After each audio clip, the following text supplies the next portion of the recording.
Hello, everyone. Welcome to the Showboys podcast. It's Chad and Nick, and we are here. We're officially back. House of the Dragon is officially back. Season 2 premiered last night at the time of this recording. This will drop on Thursday, about midway between 1 and 2. But yeah, House of the Dragon is back. I'm excited. Everyone's excited. The promo for this season, this Oh, series is God dude. tier. Yeah, God bro. tier. Yeah. No one else is doing anything like this. Like everyone No. else forgot that like real world marketing exists outside of digital signage. Yep. Like no one asked for it, but it's there. All of it's so there.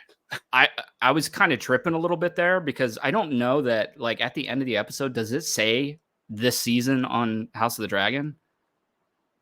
I don't think so. I think it just rolls right into it. So I thought that was the promo for the next episode. I was like, dude, what?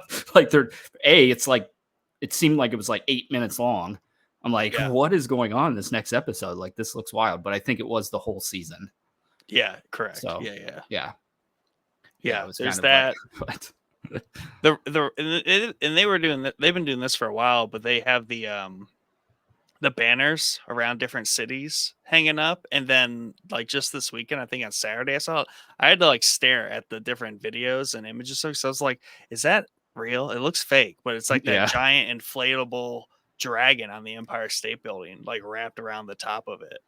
Oh, really? Is it real? Yeah. Oh, It that's looked legit freaking to sweet, my dude. eyes. Dude, You can see I'll the tell you, strings and everything. New York City's marketing is phenomenal. Like if you ever go down through Times Square, like in recent years, there's like 3D billboards. Dude, it's like insane down through there now. It's so cool. I mean, And think of how many people you reach with just like one marketing campaign in Manhattan. yeah. Yeah, right. Just in Times Square alone. Yeah. Yeah, it's definitely it doesn't shock me, but that's awesome. I'll have to look that up. I didn't see that. Yeah, that was just something that slipped through on Saturday, and I was like, I have heard it. There wasn't even like anything that said House of the Dragon on it. It was just a giant green dragon. Yeah, in the Empire State Building. I don't know if that was official or not, but it was legit. And I was like, there's only one thing that I could possibly relate to.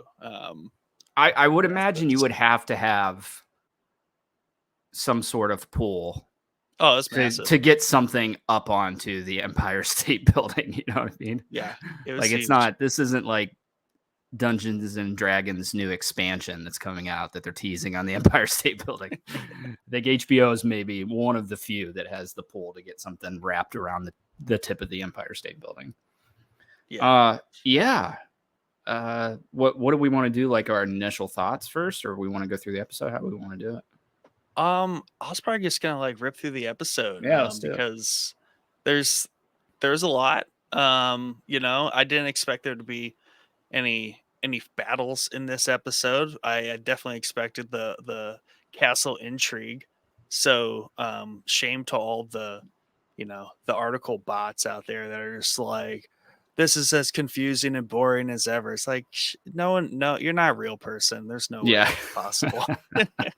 Like I think at this point we can stop complaining about like the confusing names. Like, right, let's just start getting them right, and they're gonna start dying too, so it's gonna get cleaned up fairly. Yeah, I like we talked about it in episode 0. Like I don't even get the complaint for the names, dude. Like just get over it.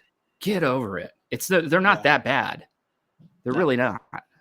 No, not at all. It's fine. I get when they're like kids and stuff, it's all very confusing, but at this point, like they're all adults. They all look different and they all have very different roles. The kids, yeah, but at this point, no. So I think the big hang up with that was we were learning all these new characters, right? Yeah. All these names, all these characters. There's a lot of them. There's a lot of names that sound similar. And then halfway through the season, the freaking actors changed for some of these characters. So now we're learning new faces for the same character. So I think that's where it got muddled. But I think you're right. We're in it now. These are the, for better or for worse, in my opinion, these are the characters we're sticking with. The actors and actresses, rather. I gotta be honest. I talked about on episode 0 how much I liked young Rhaenyra more than old Rhaenyra. Mm-hmm. Even though she had, I think, maybe one line in this episode. Yep. I was like, all right, I can get behind her now. I'm just gonna have to embrace it, So maybe that's part of it. Yeah, for sure. And even in the the post credits like making of the episode, the main like showrunner guy was like, the first half of season one was a prologue. Like that's what it was, and then the second half was things starting to happen, and then this is everything unfolding from there. So even admittedly, like it was designed that way. We got a giant prologue that was necessary and Yeah. not easy to get through, but got to Yeah. get I through mean, it. I think it's completely necessary. Like if they would have skipped that first half of the season, you had to build it. And yeah, you're right. They did say it in the episode, like that was the prologue, and now we're getting into the meat and potatoes or whatever they said of this story. Oh yeah, getting to the real stuff. Yep. But yeah, I mean, right off the gate, obviously we're keeping the Game of Thrones theme song, which you can't ditch that. That's basically like the song of Fire and Ice at this point. That they should just use for any and every show. It's the I agree. trademark thing. When it starts, you hear it, you know what you're watching. And it gets you hyped, bro. Like that intro just gets you hyped. Whether it's the original Game of Thrones one or this one, that song when it hits at the end there, dude, it's like, let's go. But we did get a new intro, a new Yes. what is it, like a blanket that's being knit? I saw someone say this, and I think it's like really cool take. Not really take. It's just a really good observation, but it's it's like Helene. It's what Helena is always knitting. Yeah. Because she's always just like stitching, knitting something. So it's like a tapestry style, like you would see a banner hanging on the wall, kind of tapestry of Yeah. the history of a family or house, which I think is a really cool shift. And I'm glad that they did that. I Because the blood trails and the stone was a little hard to like really get a lot out of, whereas like this is much more vibrant, literally depicts like events as that have happened. Well, it's cool because I at least I see it this way. So that first intro with the blood is all about the bloodlines, right? That's what that story's Yeah. about. It's shaping out everybody who's related to who and who's who. Now we're getting into where people are stitching their mark on the world, if you will, with these events that have happened. So yeah, I think that's really cool, and I think they could play that up the entirety of the show by putting new scenes that go, that have happened in there. Yeah, it'll be interesting how that shifts, because also we know Game of Thrones they shifted it, even in season one with the blood trails, it shifted with the events of the show. So it'll be interesting as this shifts with the events of the show. So like obviously episode one here it's kind of broad, like not a lot of history has happened per se. We only have a few notable events from season one in the grand scheme of things. But in the tapestry, it shows like the doom of Valyria, Aegon's conquests, the different like passage of the kings and everything, and then a few season one events. So I'm interested to see like, will we get a lot of that? Is just like the background baseline of like, this is House Targaryen, this is Westeros, or is that going to rapidly kind of like shift as we move through the season? Now, Game of Thrones did not shift a lot episode to episode, but it did season to season. So it might not change that much. Because we have all of Game of Thrones to like think about, and there was a lot of change from season one to season 8 or whatever. So, I'll be interested to see I think there how were dynamic that is. Yeah, I think there were slight minuscule changes through some episodes, like the Red Wedding and big episodes where castles went to different families and stuff. But yeah, I think you're right. I think between seasons was the big change, and really, at least in my memory, the graphic pretty much stayed the exact same, minus those in graphic changes until the final season, where it was totally revamped and redone for the final season of Game of Thrones. Yeah, the premise of it was the same. They just adjusted, like Winterfell became like different banners on Winterfell as that went through the time, different places like burned, different little details like that as they shifted through the season. But largely it kept a lot of the same flight path, but it changed. It was dynamic enough to obviously bonus, right? That's fun to watch that on top of just listening to the intro. And obviously Facebook, I think, is a great place for show communities. I think show groups on Facebook it's like the one good thing I like about Facebook anymore Yeah. is just like the show groups. And I'm trying to think. Like the Sopranos. Like there's so many people that swear by like never skipping the Sopranos Yeah. intro. I was trying to It's think. I was like, what's the most unskipped intro? And I would like to think Game of Thrones. Like, why would you ever skip Game of Thrones intro ever? I have never intentionally skipped Game of Thrones. I don't know that I've ever skipped it ever, but if I did, it was totally unintentional, like bumped the remote or something. But that being said, same with The Sopranos. Sopranos slaps as much as Game of Thrones, in my opinion.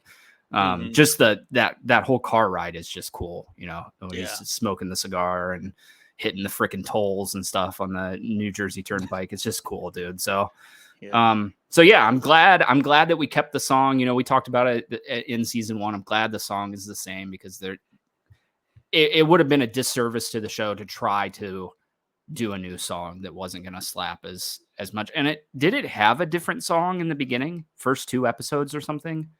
It had like a shorter intro in maybe the first episode or the second episode. It was like a short, just House of the Dragon thing. I don't know if they were trying to like save it for episode 2 or what, but and it also might be like, I think a lot of these shows are picked up for pilots first. So that pilot was probably shot well before season or episode 2 was shot. So it might've been that too. But yeah, glad we won't need to spend too much time on the intro. We know we absolutely love it. So good. Yeah. But yeah, and I like the way this starts off, even though part of me feels like it's a little bit of like unnecessary rehash, but in the light that someone could potentially watch this show first. And we've talked about this. There are probably times or a time where I might suggest someone watch this show first. So I think the fact that this episode starts off in the North, which is the first time we see the North, we see the Starks in House of the Dragon, I'm most certain. I think it's fair to replay the Stark demeanor, right? Because Kragan Stark is who this is. I mean, he's just Ned Stark, like, dude, 200 years before. Yeah, bro. And his voice sounds like Robb Stark. Yeah. Like to a disturbing degree. Like that sounds like Robb Stark talking. Specifically, Robb Stark talking in the those YouTube shorts that they recorded, the animated shorts where Robb comes and tells the story. It sounds just like him, bro. I was like, dude, they nailed this. But I will say, watching this scene, this is where I deviated from you on the which you should watch first thing. Because I was like, you're not going to get any of what the hell's going on here at the wall. You're not going to get that accent. You're not going to get the classic Stark talk that he's going through. You're not going to get any of that if you didn't watch Game of Thrones. You know what I mean? But you'll get it when you watch Game of Thrones. But it could be cool the other way. Yeah, it could be cool the other way where like these guys, because I don't think they're going to be. Maybe they are going to be major characters in House of the Dragon. I don't think they are, but it could be like that's the spark that interests you in what house you want to learn more about. Like I was with the Martells, and then you go watch Game of Thrones, and it's a lot of Stark stuff. Yeah. So, and there's a little voiceover with the Raven flying in the beginning from I think Kragan, just more Stark-ness. Yeah. Now, we flew over Winterfell and went right to the wall, where obviously Jacaerys and Kragan are meeting. So I took it as Kragan is king of the North, if you will, or of Winterfell. But I thought back, I was like, he wasn't like leader of the Night's Watch, was he? They were just visiting. No, the Night's Watch wears the black uniforms. He had a very distinct Stark wolf, dire wolf on his excuse me, on his chest. And I think you're right on that too, because I do believe that's Ice, Ned Stark's sword that he's carrying on his back, the It is. Valerian steel sword, I'm pretty sure. So, um, yeah, I think you're right. You're right on that. But it was cool to see also how they select people from Yeah. the north to go to the wall, and they touch. I think Ned says that maybe in the first episode of Jon Snow, like the Starks have manned the walls for thousands of years, but we didn't know. I don't remember ever being taught I how it was done.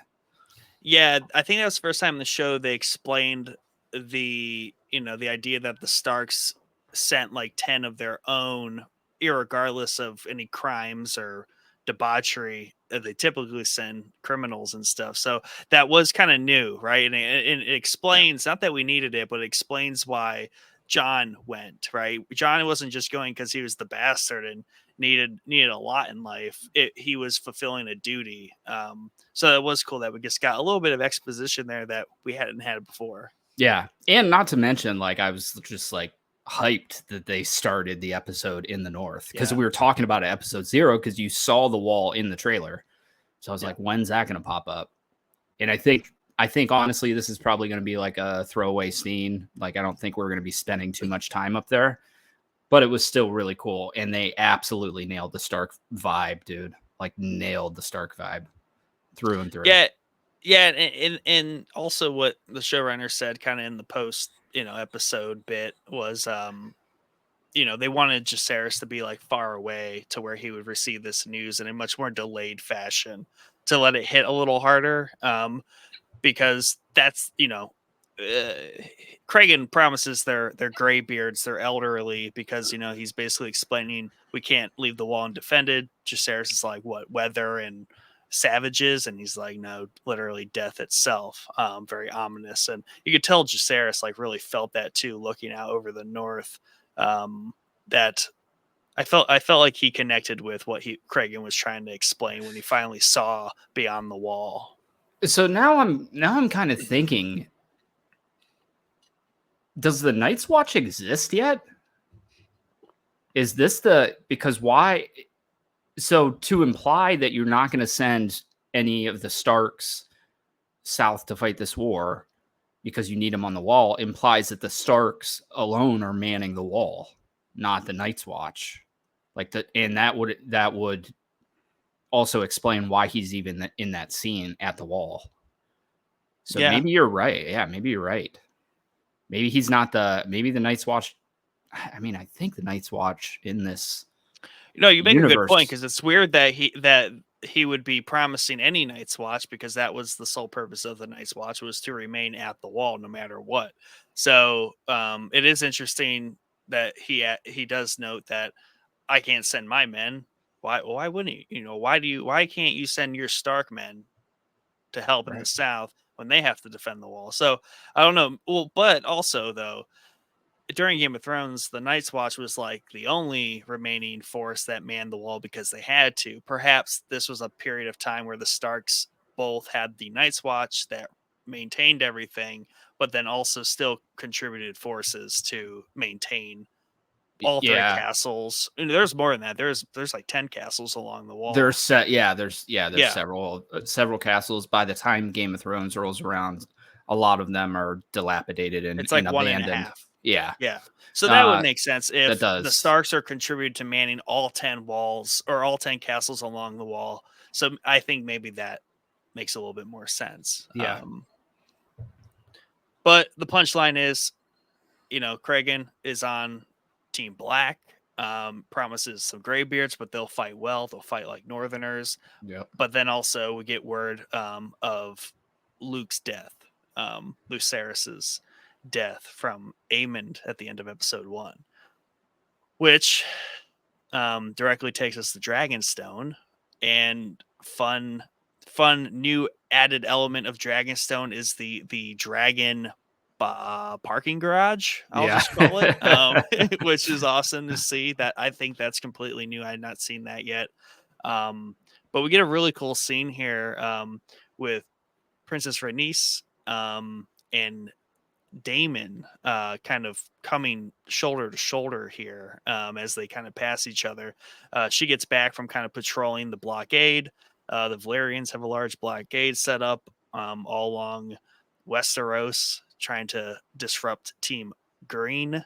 Mhm. And she's kind of back from that, tired, doesn't really want to hear it. Damon's like, hey, I like how he just opens this up with like, we're going to King's Landing. And she's just like, I don't, no, not really. I don't really have to listen to you. Yeah, yeah, So there's this bit of tension here between them, but also like Damon's being typical Damon and kind of really glazing past like the gravity of what Rhaenyra is experiencing, losing a child.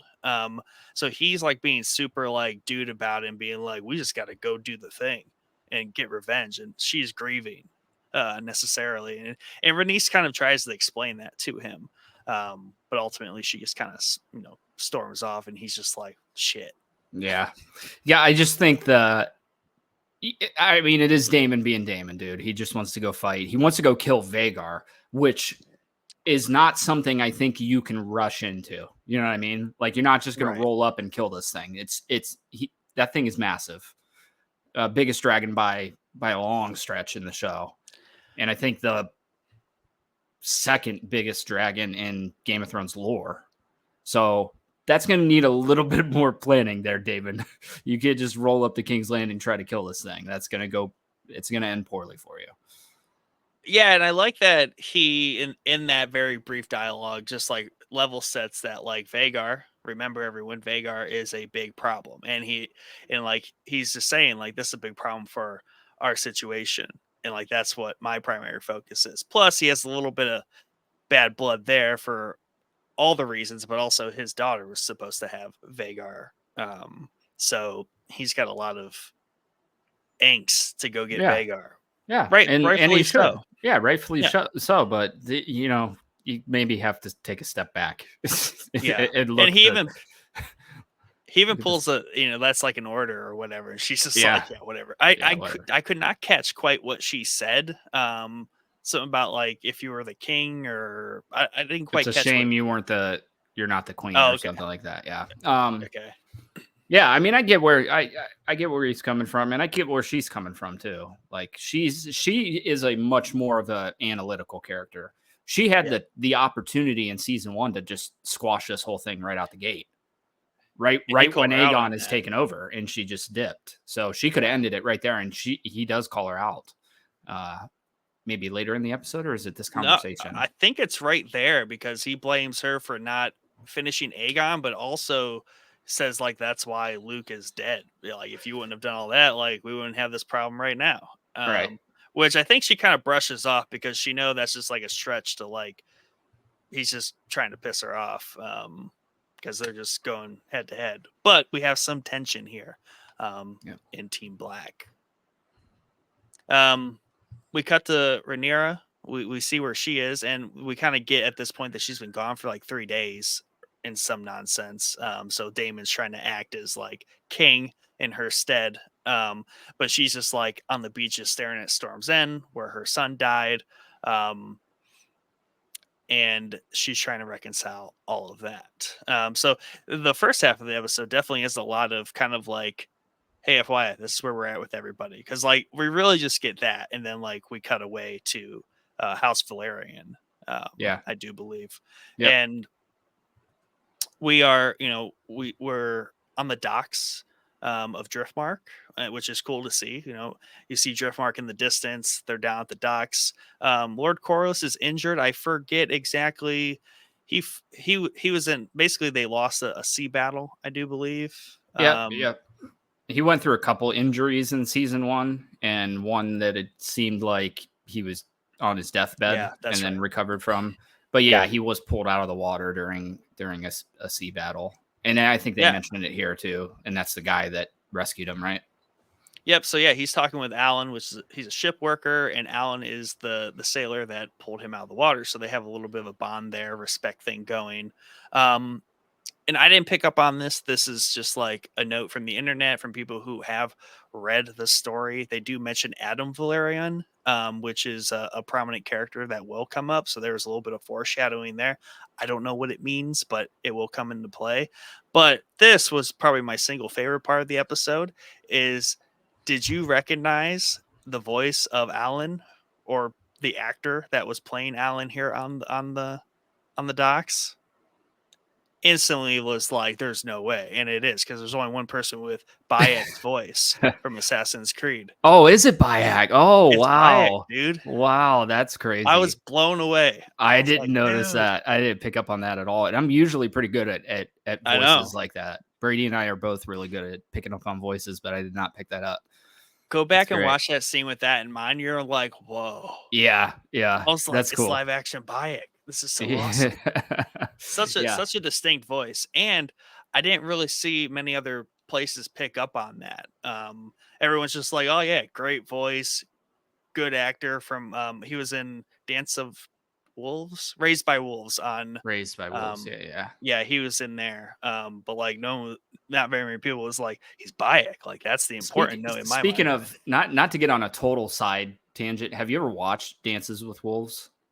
Raised by Wolves? No, Dances with Wolves, which is the first thing that you said. It's a Kevin Costner movie. Yes. Okay. Yeah, my dad freaking loves that movie. Like, loves that movie. And it's like the original Avatar, because everyone was like, Avatar is just Dancing with Wolves.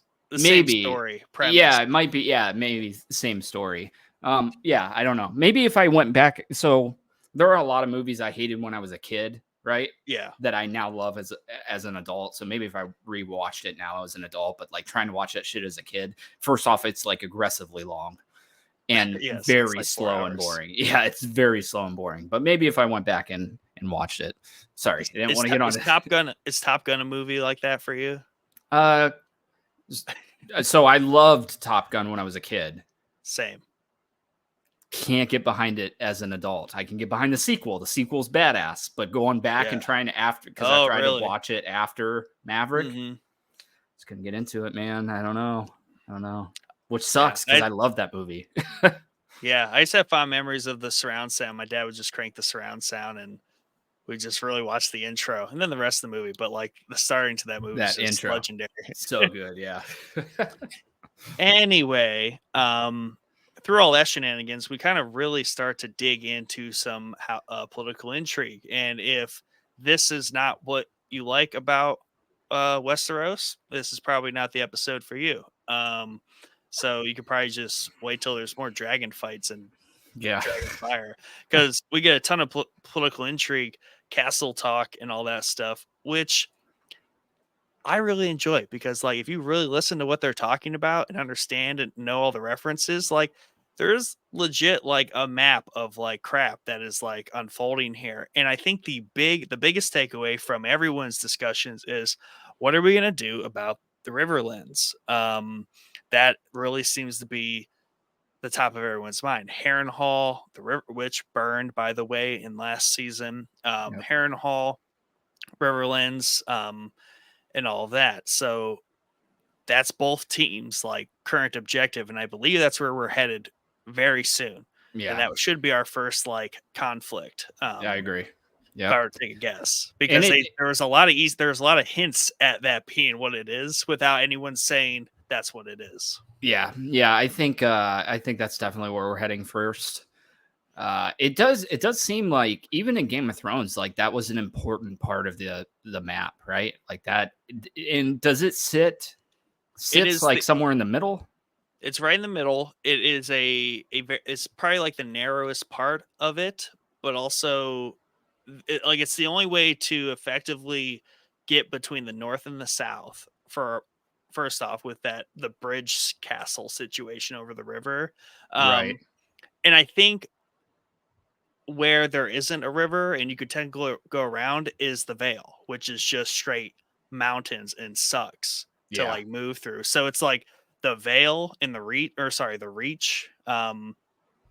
and it's the Reach off to the east, and then the Riverlands just like kind of to the south west of there, and that is kind of like the choking point between north and south. Yep. And that choke point down through the river, that was a big story in story beat, obviously that's where the whole Red Wedding thing panned out from that Yep. interaction with that bridge. So it is a critical part of the tactical map, looking at it going into war. So I'm excited that we're talking about it so early, because I love it down through there, and the conflict down through there is always fun because the families that are there, the houses rather that are there. So yeah, can't wait to see more of that. Yeah, and they say it in this episode. I even believe Aemon says it, or does Otto say it in that later scene where Cole and Aemon are kind of plotting? But someone says that dragons fight behind armies of men.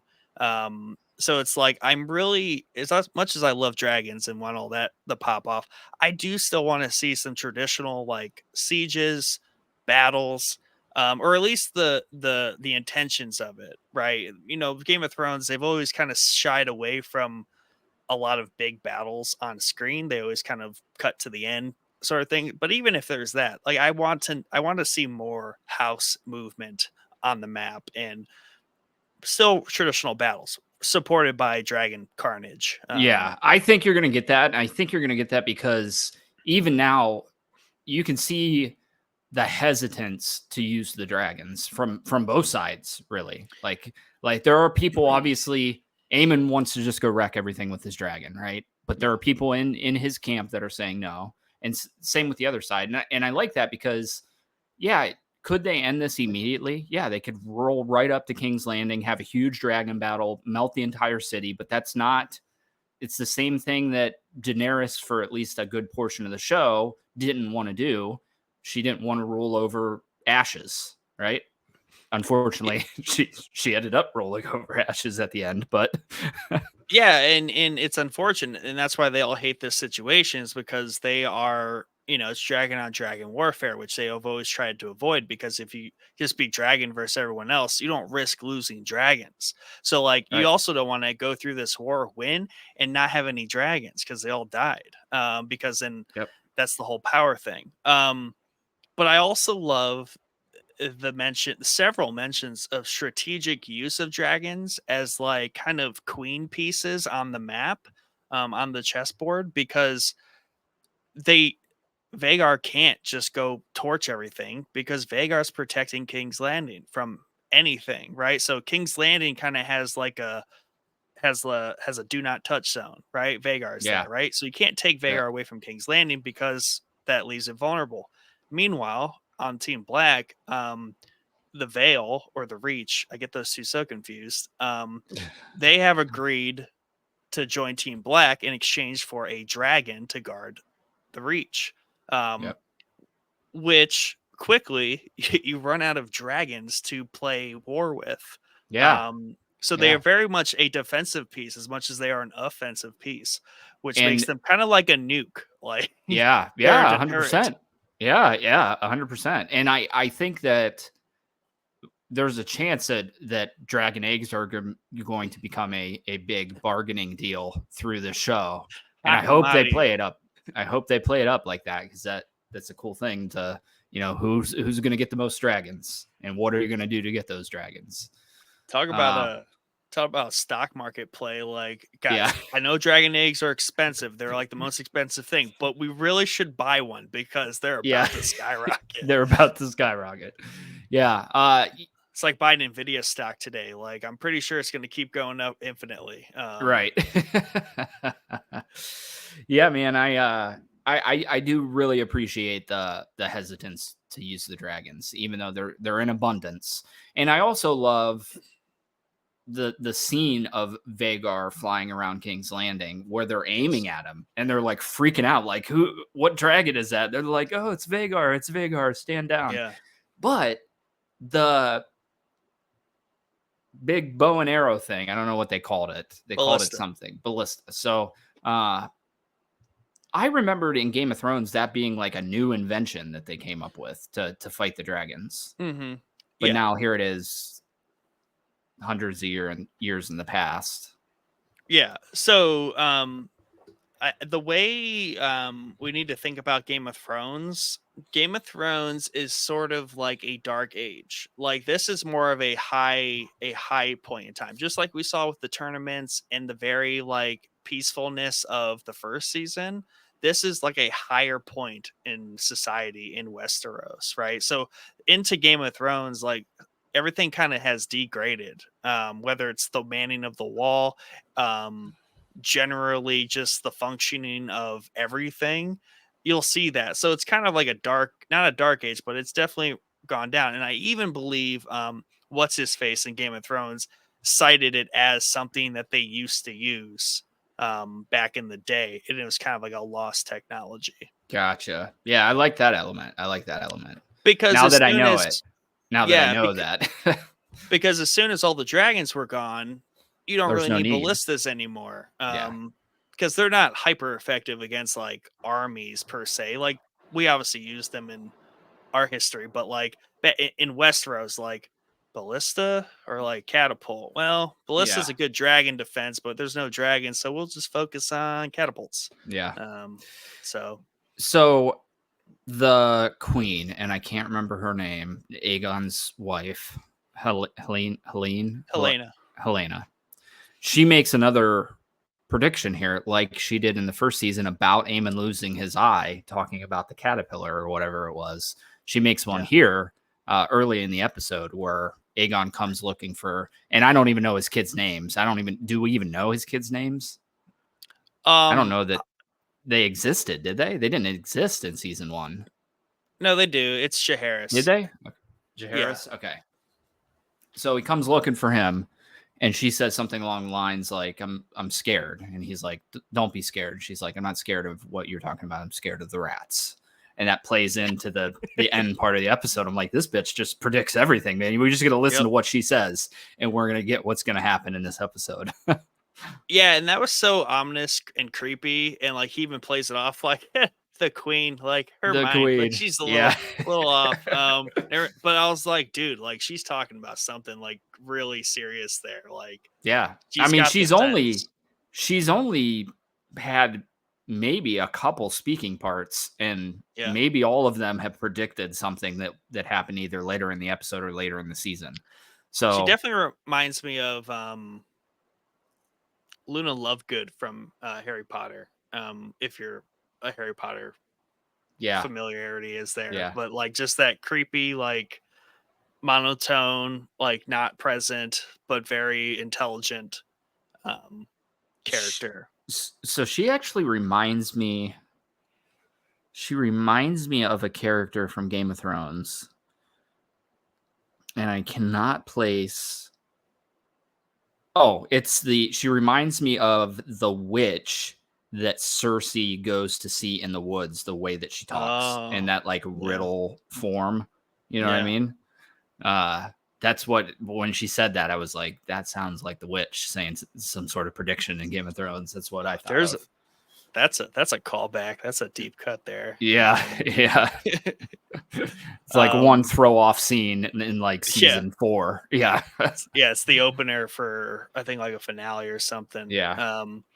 But yeah, well, we do see Eric with an A kind of patrolling the walls. He is one of the 2 Kingsguard brothers. The other one is Eric with an E. Eric with an E we'll see later, but he is with Team Black. Yeah. Eric with an A is with Team Green here. And Aegon, he's looking for his son, Jaehaerys, because he's going to inherit the throne one day. So he wants him to attend the small council meeting, which he is late to.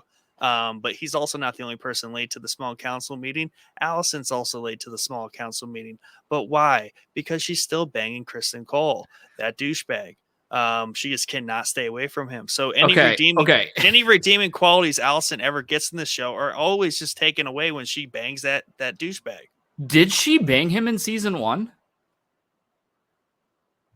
I thought so toward the end. Like they let that all crumble because it's only been days since the end of season 1. Like, right. That's been a thing. But I remember they do. Do they? He slowly takes off the armor. That was him and Rhaenyra. Oh yeah, that's right. Yeah, that was him and Rhaenyra. I maybe they did towards the end of the first season, But They had to when have. I was watching that scene, I audibly said out loud, like, "Who the fuck is that? Like, who is she banging?" Like, or I think they're not banging; they're Yeah, doing other things. But not yet. yeah, it was like, who is that? I thought it was going to be the foot fetish dude. I was like, That's wow, oh this god. escalated quickly. Yeah. Okay, no, you make a good point. I'll have to check that because it's only been like 3 days since the end of season 1. So either that was like the very first like encounter and it's just really escalating really quickly. Yeah, I think it is, man, because I just took it as they were. They already were. I just remember them being attached at the hip, basically, from because Cole was gonna samurai himself, and she saved him, and then they were attached at the hip after that. But Okay. yeah, dude, Cole, man, Cole bums me out because I loved Cole in the first half of the Yeah. season. Loved him. He was like that honorable knight, and then he just turned into a shitbag because he wasn't an honorable knight. You know what I mean? Yeah. It's like, what the hell happened there? Yeah, he like slowly just embodies this hypocritical character where like he is supposed to uphold honor, duty, and all that stuff, but everything he does just undermines that. So like he Yeah, says one thing and turns and does the other right, constantly. right, right. So, I mean, maybe you're right, dude, because I'm trying to think. Did he almost samurai himself because they hooked up? No, no, I don't think anyone knows about foot fetish, dude. No, no, no, no, no, no, no, no, no, no. Cole and Allison. Is that why he almost did that because they hooked up? Cole and Allison. Or you mean Why Rhaenyra? why was he on his knees about to cut his belly open? Is what I'm asking. In season 1, and then she came out and saved him. I can't remember. Wow, I completely Yeah, forget all that. I dislike him so much. I just hold yeah. him as just like a terrible character. Yeah, remember he was like out next to the what are those trees with the faces? He was like Oh, out the there yeah. and he was getting ready to he had his sword out and everything on his knees and then Allison like showed up and like was like, "Hey, don't do that. Just come with me." Maybe it was Rhaenyra. Maybe he felt like he dishonored himself because he slept with Rhaenyra when he was supposed to be guarding her. Yeah. I can't remember, but yeah, I I think don't I have. so I think he was from what I'm reading really quick, I think he was going to kill himself because of his basically the way Rhaenyra both slept with him but then rejected him. And then in a fell swoop, Alicent replaces Rhaenyra in his mind. And they Yeah, just kind of evenly swap places there. yeah, yeah. I couldn't remember, dude, but I remember visibly saying, "Who is that she's doing that with?" And I was not expecting it to be Cole. So, Yeah, in but yeah, season 1 they do sleep together. do they? Yeah. When? It's Because in it yeah, I'm pretty sure.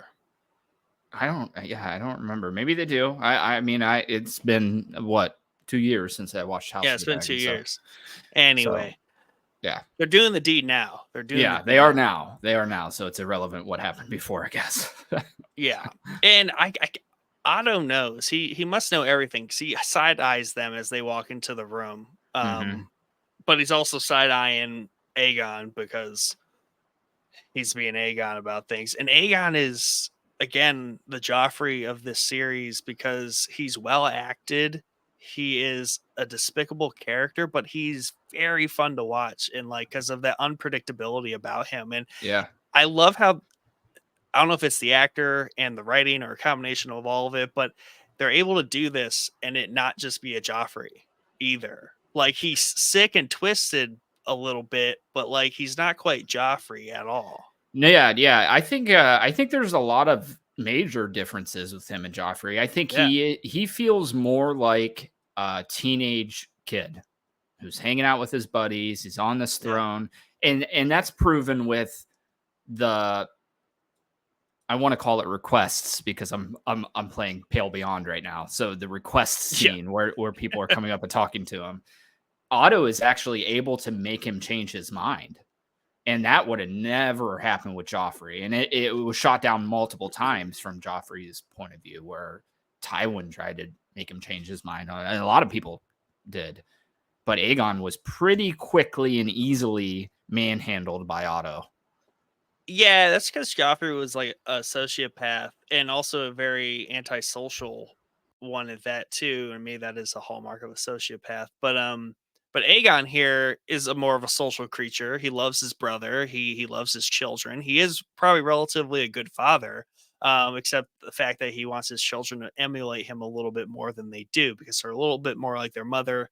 I think he despises that a little bit. So he's a very conflicted character. But like you said, yeah, he is kind of just like a teenage boy that has a lot of issues, right? He isn't necessarily, I don't think, have a psychological disorder quite like Joffrey did. No, it's funny because I feel like if you took Aegon and Aemond and put them together, that would be Joffrey. And they're kind of split here, where Aemond's got the more violent, let's just go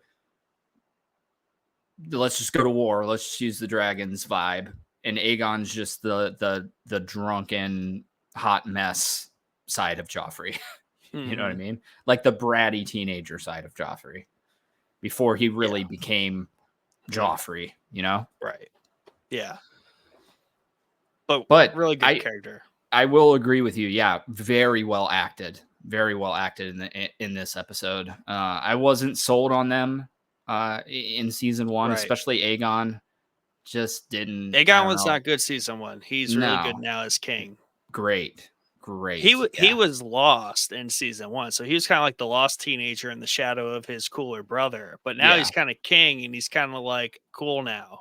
And I also think part of it is we had several different characters playing that character, or actors playing that character in season 1, and I just wasn't vibing with the final one there at the end of season 1. But I am now. I think he's the perfect guy for the part, and I found myself. The characters that switched actors that I did not like, I started to embrace them a little bit in this first episode of season 2. Rhaenyra, Aegon. I think that might be it. It was really the only ones I had problems with. Okay, I got it. You're right. They did not sleep together in season 1. Okay, which was only 3 days ago.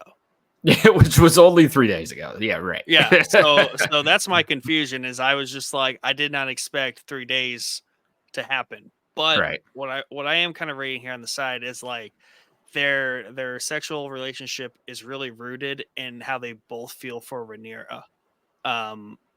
So there's like a very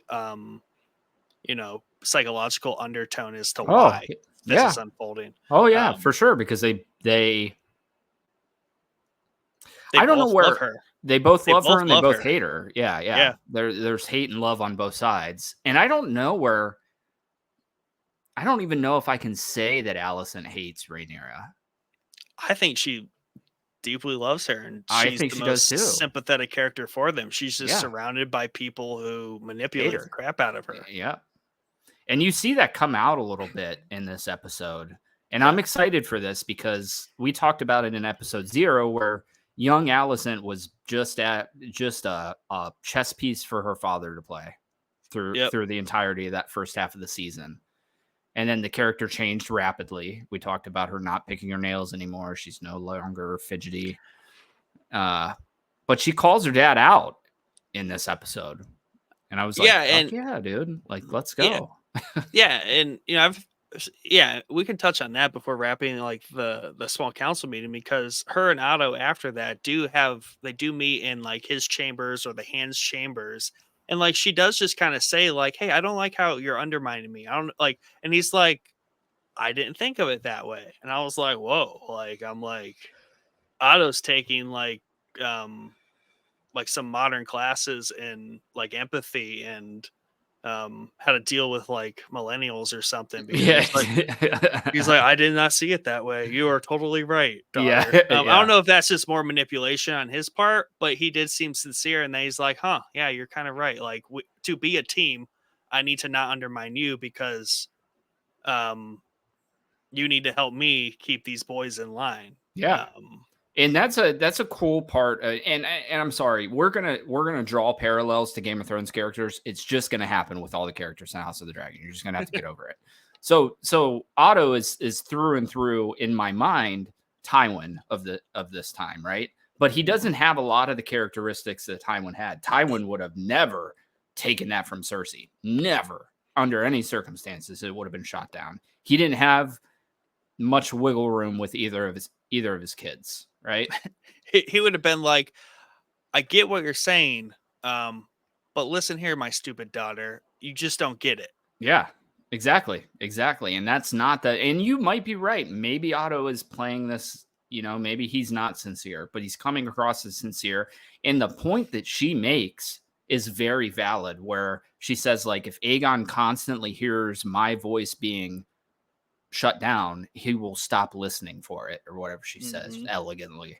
And I'm like, that's a great point, dude, because that is really kind of what happened with Cersei and Joffrey, where Joffrey just stopped listening to his mom because he was team mom at the beginning of the show.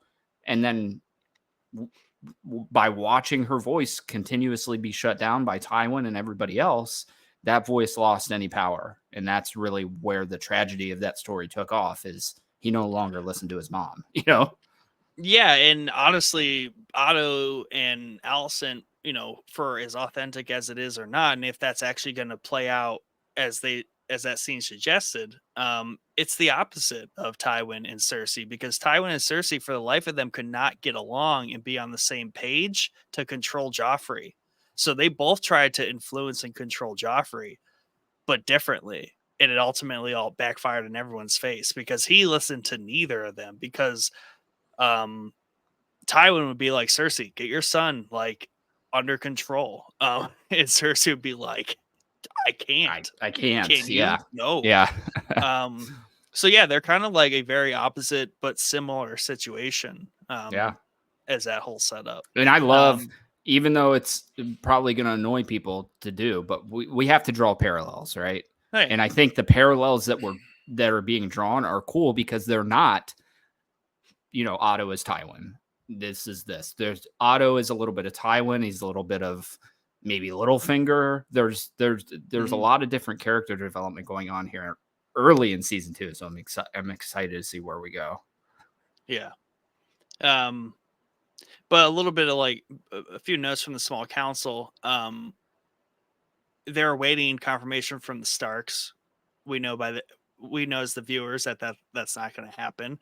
If it does, that would be a betrayal by the Starks, and that doesn't happen. So we're pretty sure the Starks are with Team Black. Team Green's just waiting on nothing.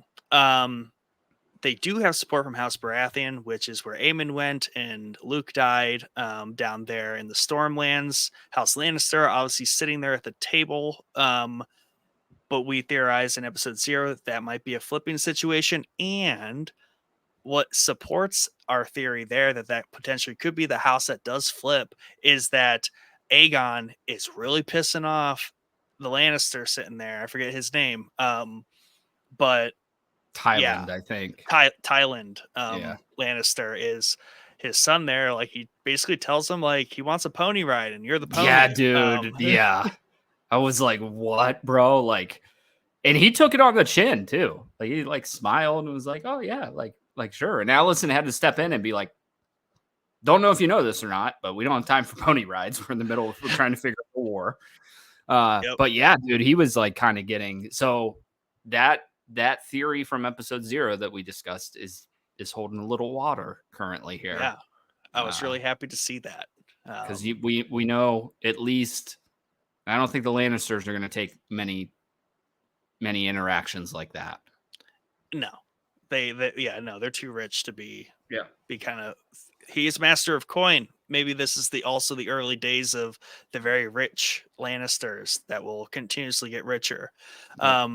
And this note here cleans up my confusion. The Reach is where the High Towers are from, where Old Town is. The Vale is that.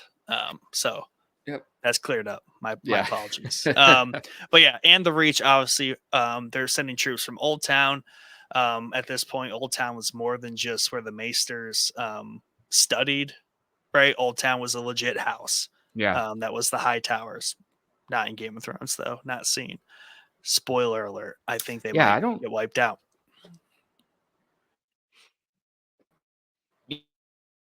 Yeah, I don't know. I don't know if they're even discussed in Game of Thrones, right? I've never.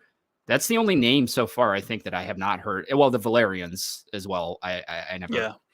heard discussed in Game of Thrones. Not the Valerian. See, this is Yeah. the mix up people are having probably with the names. Different house. So yeah, I don't remember ever there being any discussion who the house is in Old Town, but Mm-hmm. And then so this is kind of like confirmation of why the Riverlands is kind of a hot seat on top of the location importance of it. But Team Green talks about the Riverlands because they largely support Rhaenyra by default. So they are talking about taking control of the Riverlands, which is part of the I believe they call it the King's lands, the Crown lands, right? That's part of the Crown lands. So to secure all of that, they need Harrenhal, they need the Riverlands as part of the agenda. But they know that the Riverlands largely is going to go to Rhaenyra. So they're trying to preemptively, Aemond primarily gets brought into the council by his brother, be like, he's my brother. He's my boy. And he's also the bee's knees with the dragon, and he's basically best our sword. Daemon. Yeah. Yeah. He's our Daemon. So he's in on the council, which kind of makes like his mom and I think Otto not the happiest because it's a private meeting. So Yeah, Aegon's but messing everything up. I mean, I get that, but I think in peacetime, maybe not appropriate. Wartime, yeah, I think it's important that he's in the.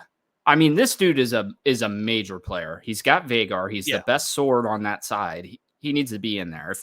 Yeah. If freaking Cole is in there, even just guarding the king, he speaks then to Aemon, Aegon though, like yeah, I was surprised at that. Like he kind of like not corrected, but like he just kind of reinforced. He was like, "You're the king. You can't leave." It's like, well, excuse me. Like I am the king. I can leave if I want to. Shut up, Cole.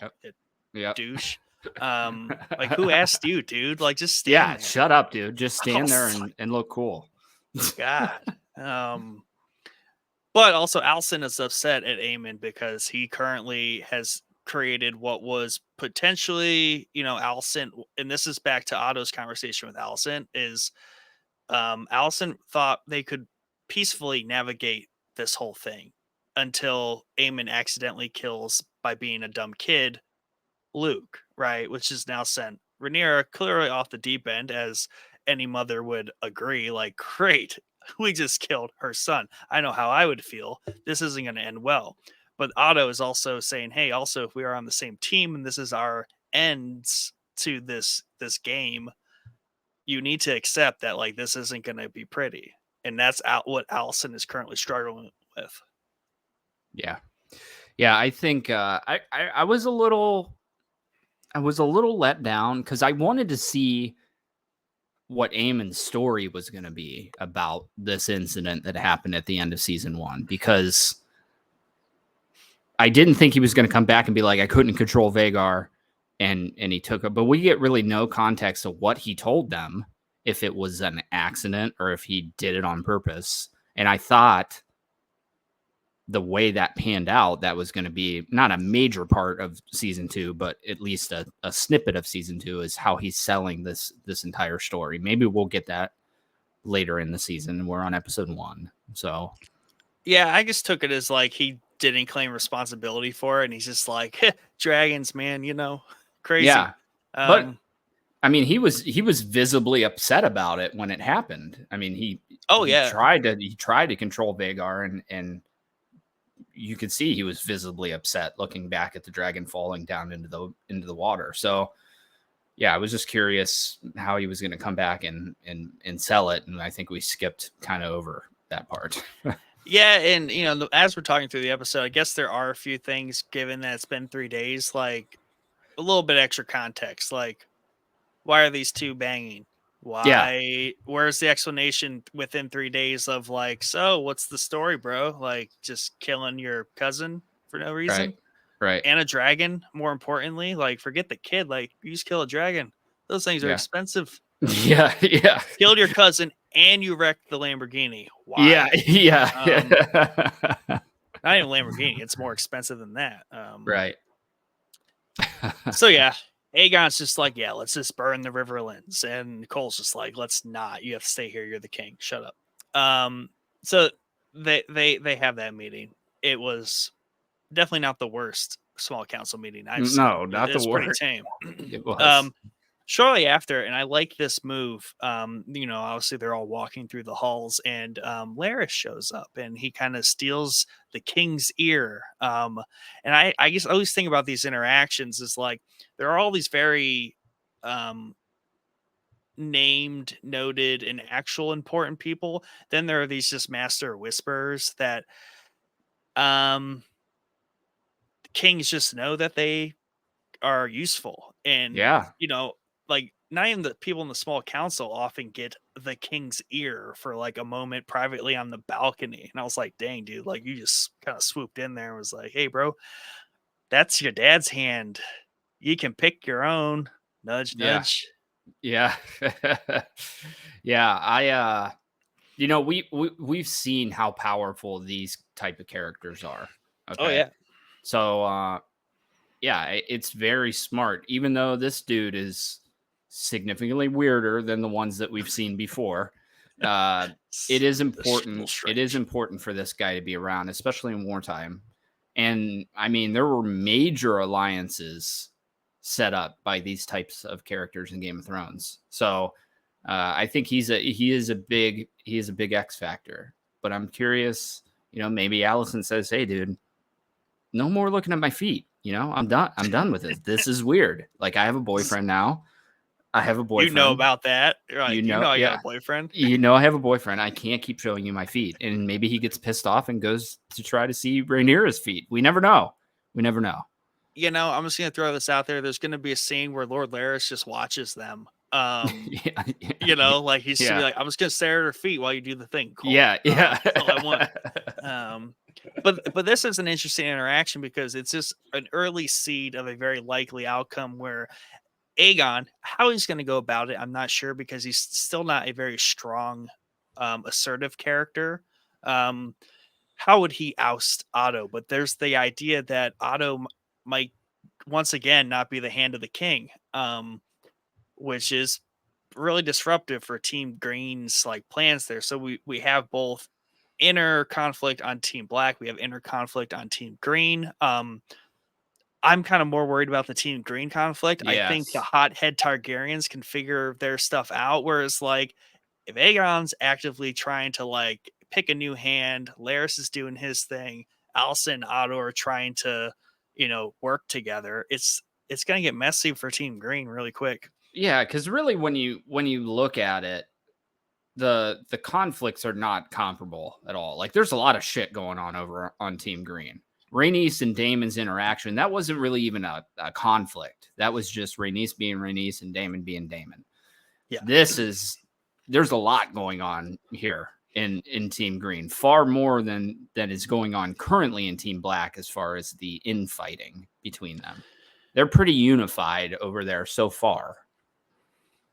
Yeah, and that's like a really big distinction between the two sides is like there's a lot of fresh blood, very very independent minds on Team Green. Like everyone is kind of forming their own agenda. I think that's just a side effect of being in King's Landing. Yeah. Whereas Team Black, one, has a pretty hefty amount of seasoned adults with dragons and conflict, and all of their children are very obedient and are all on their side and like listen to their parents. Like maybe it's like a parenting thing going on between these two, like good parents, bad parents. I don't know. But like I'm pretty sure Team Black has their children fully on their side, whereas like Team Green, like the crown man, it infects people. They are locked in on Team Black currently. You know what I mean? There's not There is not a lot of personal agendas going on through any of those characters. They're united behind a single goal and a single agenda. And Team Green, there's a lot of agendas going on over there. There's a lot. Every character seemingly has their own agenda to push for. And I guess that's the distinction between the rightful heir side and the usurper side. Like, we have the throne, so now let's infight because we already have it, where the rightful heirs don't have it. So that's the main focus. And then once you get that goal, then things start getting muddy. You know what I mean? Yeah. But even then, even those characters have a better reputation for knowing how to navigate not being king or queen, but being in the family. Right. So we'll see. Now, somewhere in here, I don't really have it noted chronologically here, but we do get Rhaenyra again. Kind of, she's watching these sailors these fishers pull some stuff from their nets onto the beachhead. And then she kind of storms down there on her dragon and hops off really quickly. Why? Because in the net is a dragon wing and Luke's, I think, cape or something or another. So that affirms for her that her son is actually dead. That's the proof that a mother would need to fully commit to a course of action, because she could be like, maybe I find him and it will all be okay. I will forgive so long as my kid is alive. He's not alive. He seems pretty dead. So yeah, that was a pretty, it was a good scene, but it's very hard on her for that whole situation. Yeah, for sure. I think especially in this time, I mean, in any time you need to verify the story that you heard, right? Yeah. But I would also like to know how the hell she even found out. If this is 3 days, you're saying legitimately 3 days after the end of season 1. How'd she find out so quickly? I think that she found out in the end of season. She does. She does that final scene. But who? I mean, it just shows her like doubling over. It doesn't show any of the how the hell did anybody even know this happened? I mean, this was in the middle of a torrential downpour and a major thunderstorm. Did King's Landing send word? Was that like an Alicent play? Maybe to let her I don't know. FYI, my son killed your son. Maybe I don't know if it was, because Aemon would have went back and been like, guys, I kind of fucked up. You know, yeah. what I mean? Like, he would instantly tell his mother and his father, and everyone would be like, guys, and I think things went well down there at the Baratheon. Yeah, but yeah, I think they might have mentioned it in this episode somewhere, because were they waiting for a message back from Rhaenyra? The Greens, it might have been the small council meeting. They mentioned like no word back from Rhaenyra yet, right? So maybe they were the ones that sent word over. I was just curious. It's just a small little nitpicky thing, but I was just like, I just want to know like who said something and who even knew besides the Greens. Like, the only one that could have known that happened is Aemond. So she learns of his death through a messenger who brings the tragic news to her after Aemond killed him. Quick spreads. The messenger dispatched to Dragonstone to inform Queen Rhaenyra of the event. So yeah, just a messenger. Just a rider in the night, like they used to say in Game of Thrones. There was a rider in the night. Yeah. Yeah. That's just like such a nitpicky thing for me to grasp onto. But yeah. I'm like, who the hell even knew this happened, bro? Like, well, you know, Game of Thrones had its issues with logistics and time travel. Anyways, timing. So. Yeah. Sometimes you just need Lord Varys on both continents within like a day of each other. That's right. Plot armor. Yeah. So I do want to talk about Aemond and Kristen's little secret meeting that they're having, I think, in Aemond's room. So I did like this conversation, because this is where we get kind of more reminiscent of like a Tywin conversation, where we're literally talking about battle strategy, or Robb Stark. more notably, where we're literally talking about how we're going to win some wars. Um, so yeah, they want to take a force out of King's Landing. They want to attack the Riverlands. Vagar's the air cover. They want to subdue all the castles in the region, make them fight for Aegon. Aemond is frustrated with his mother, and even just calls her Alicent, I think. And it's just like she's an idiot for having sympathy for the enemy, and trying to keep the peace somehow. Obviously, this is all with Cole, who's in my mind again at the small council meeting talking directly to the king, and in this Yeah. situation really out of line. I get he's like captain of the King's Guard, but like you shouldn't be discussing war strategies. No, Otto's I completely in the agree. right here. Like, I get what you're doing, but like, you two are not the two to be Right. doing this here. This is Right. Right. And yeah, I mean, yeah, I don't know. He's becoming a major character here, and I didn't like Cole has always been a major character, but I'm talking for the war. He's becoming yeah. maybe too high up than he should be, Now, according to granted, the the precedent is Jamie Lannister, yeah. who was commander of the guard, and he led But many wars, but he's a little also different situation. very different. Yeah, I mean, he was the head, but he was also Tywin's son, right? So that's a big distinction. Cole, I think, was like lowborn, right? Did didn't they I think explain him as lowborn? And not a prominent house, not yeah, just a really small, not very notable house. yeah. Nothing too crazy. Now, who in this episode was suggesting? Was someone suggesting to Cole that he should have just killed Rhaenyra or something or another? There's a conversation in here. Where I was like, "Ooh, they're basically suggesting that this person should be a Kingslayer. That's a big no-no. There's only one Kingslayer." Yeah, I just think we're escalating. His story is escalating so rapidly for a dude that got broken up with. Like, dude, relax, bro. Like you're going a little overboard here. You're starting a war over this shit. You know what I mean? You're like Yeah, he's very butthurt over it.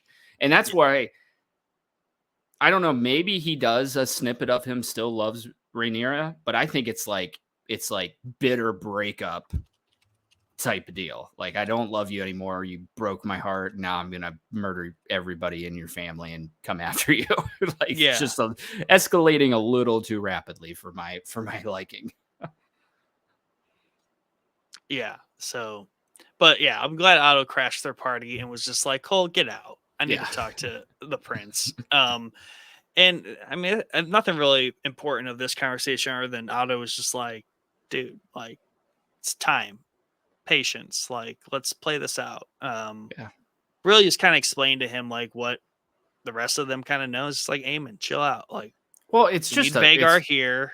yeah, it's a bad strategy to begin with because the current moment there's not fighting going on at the current moment. The current moment is building each army. If you roll up to the castle and take those armies by force or by threatening, that's going to give sympathy to the other side who didn't roll up with dragons and take it by force. Yeah.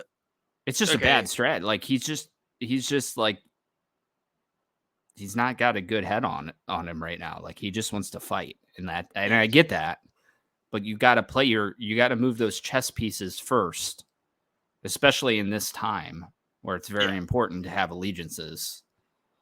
So Especially like the heat's already on him. Like when the heat's on you, don't yeah, put more heat on yourself. yeah, So chill just out lay for a low, little dude. bit, bro. You started Just the war. Chill out. just ride Vagar around the city some more. Yeah, By the yeah. way, Vagar, I like how he has holes in his wings and he's just this big So lumbering ancient thing. yeah, love it. Um, Love it. I love all the first off, I think the cinematography took a step up.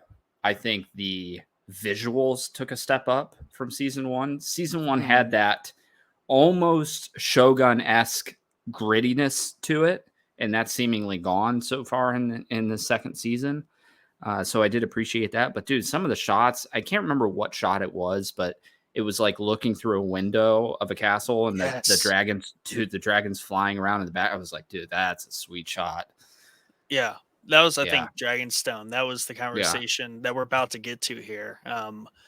But also, it's probably my TV, the new TV too. But there's some shot within like one of the castles and like the wall, like it's just stone, but it's like wet and like just like the design of the sets and like everything just looks so good.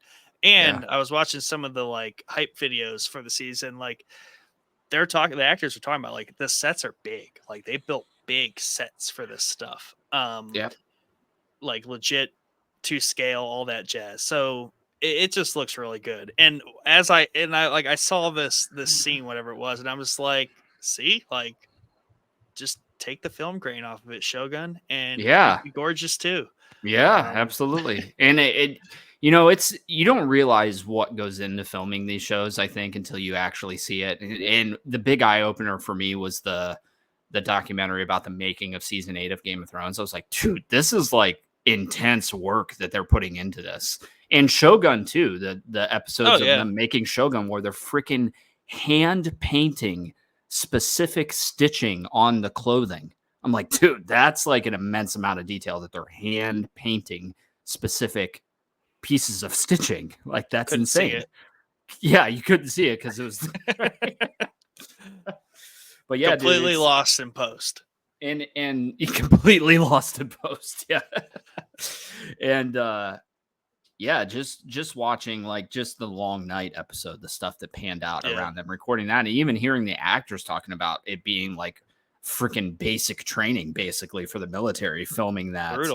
Brutal, absolutely brutal. So you don't realize, and that hurts me a little bit in my soul knowing that they put that amount of work into it and how that episode was received. You know what I mean? Yeah, that sucks. It's fixed. It's better. Fixed now. Yeah, it's fixed now. But yeah, that sucks because it was like a 2 or 3 month shoot, I think. Yeah. Just that episode. Yeah, we'll talk about a wild idea. Like, episode comes out, there's a bunch of backlash. You make improvements to the episode because of the backlash. Imagine, like, you can change things in this day and age, and make people happy because maybe their complaints are valid, and if it's within your power to do so, why not? Whatever, just do it. Remember that Starbucks cup you guys left on the table? Maybe edit that out quickly so the second round of people watching the episode don't see Starbucks sitting on the table. Yeah, in Winterfell or whatever. All the people that were late to the party there, they're like, I didn't see it. Exactly. Yeah, never happened. Exactly, never happened. Anyway, Team Black, we do shift to them, and this is where we're starting to get into the kind of last leg of the episode here, and this is where things really get spicy. Is we see finally this blockade in action. We heard a lot about this blockade. I don't think there's any like fighting happening with the blockade because Rhaenys is just kind of patrolling it on her dragon. I don't think she's burning ships to a crisp. I believe the High Towers and the Lannisters, somewhere in that small council meeting, they did talk about building ships. They need money and stuff to build more ships. So Team Black definitely has the advantage on the blockade, but we do see them boarding the ship, and on this ship, they do find Mysaria, who's from season 1. Snail. What's her name? The White Worm. White Worm. That's what I said. White snail. White Worm. Okay. Yeah. White Worm. Yeah. So they're just looking for stowaways and stuff. Eric with an E brings her to Daemon because he knows that they have a little bit of a past. And Daemon's not happy because he feels that she was working for Otto, selling secrets to him, but she's just like, that's my job. It's just what I do. It's transactional. So ultimately he does come back to her and he's like, you know what? Well, actually, sorry. That's after we do get Rhaenyra returning finally to Dragonstone. In a little bit, we get the dragon parking garage. And she's not happy. She's dirty. She's tired. And she really has one thing after she gets several updates from everyone, right? So we get like the blockade is going, not no supplies to King's Landing. Riverlords support Harrenhal. The North is good to go. And all she really responds is, "I want Damon." Or sorry, I want Aemon. Aemon. Yep. And Damon then is just like, huh, that sounds like a pretty clear order to me. Whatever want means in this situation, I'm Yeah. just gonna I'm not gonna ask. Define want, I will. Yeah. So he luckily has Massaria there, and it's like, hey, you know your way around in and out of King's Landing. Can you get me in? She gets him in, because he has a plot here. Aemon Mhm.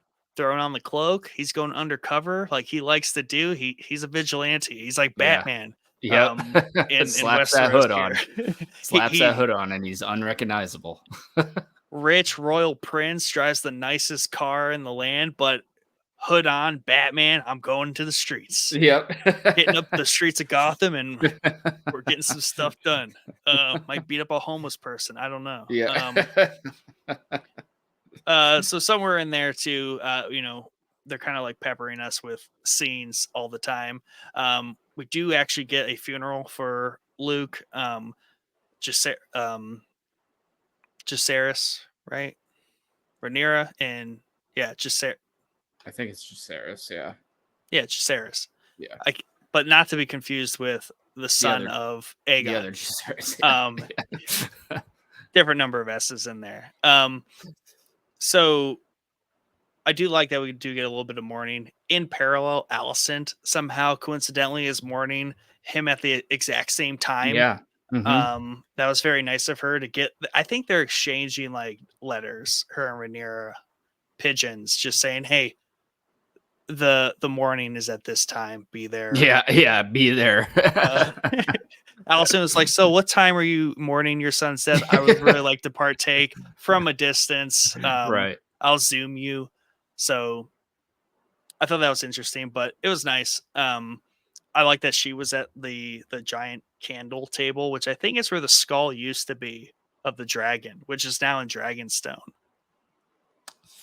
You're talking Balerians. Yeah, because I don't she was remember. in the depths of No, I think she's in the Sept in that the Sept. scene. I think she's in Okay. the Sept. Yeah, because they were there together in season 1, and I remember like little nun-like characters wandering around her.